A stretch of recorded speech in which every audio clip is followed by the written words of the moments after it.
C'est calme, si c'est calme, raconte-moi moi. Je rentre dans mon histoire. Histoire!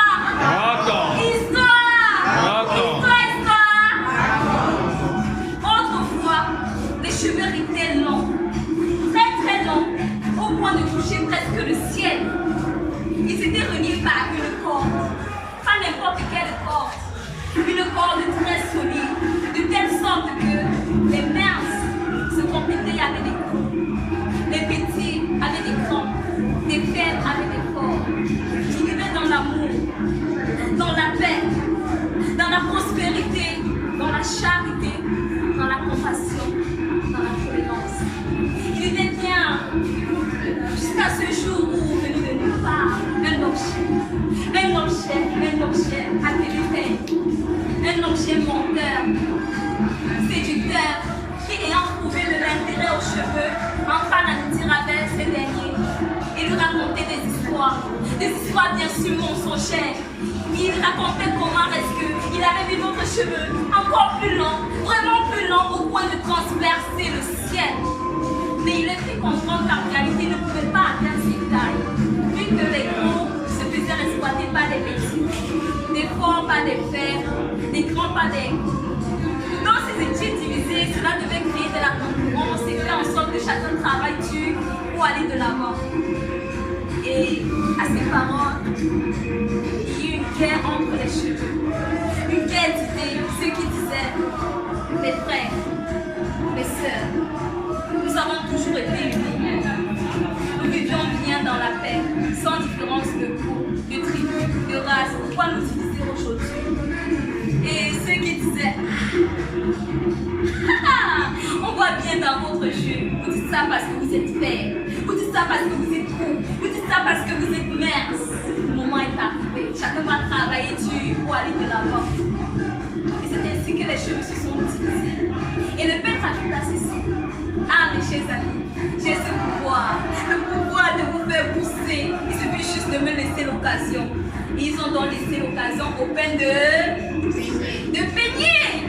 Ils ont laissé l'occasion au pain de peigner. Et le pain a peigné. Et lorsque le pain a peigné, les cheveux se sont sentis bien, souples. Ils se sont sentis tellement bien qu'ils ont poussé, ou du moins qu'ils ont eu l'impression de pousser de plus de 3 centimètres.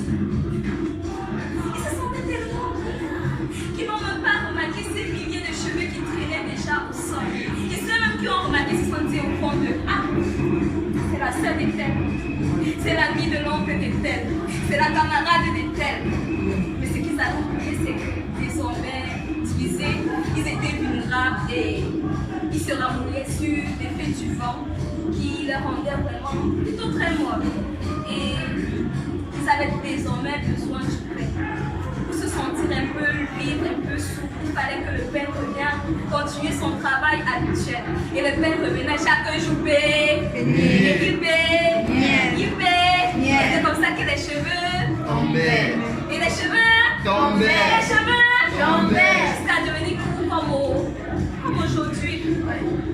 Et c'est ainsi que les cheveux se sont mis à pleurer. Et les cheveux pleuraient. Ils pleuraient à chaudes larmes. Ils pleuraient tellement que les cris se sont fait entendre de l'autre côté. Et de là, une chanson a été envoyée.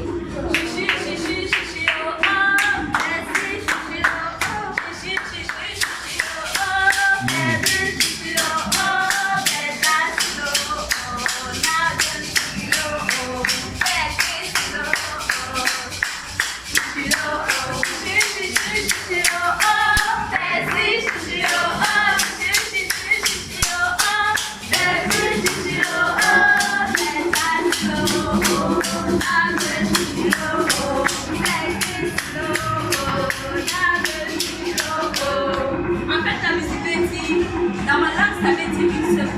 Mais c'est pour dire une amie, une seule devise, soyons un pour aller de l'avant, soyons unis, rassemblons-nous pour être unis. Et à ces paroles, les cheveux ils ont compris la leçon et ils se sont de nouveau réunis. Et lorsqu'ils se sont réunis, ils sont redevenus plus longs, tellement plus longs, on ne connaît pas. Mais comme eux, ils n'étaient pas méchants, et le père n'a tout simplement fui. leur paix, dans leur temps.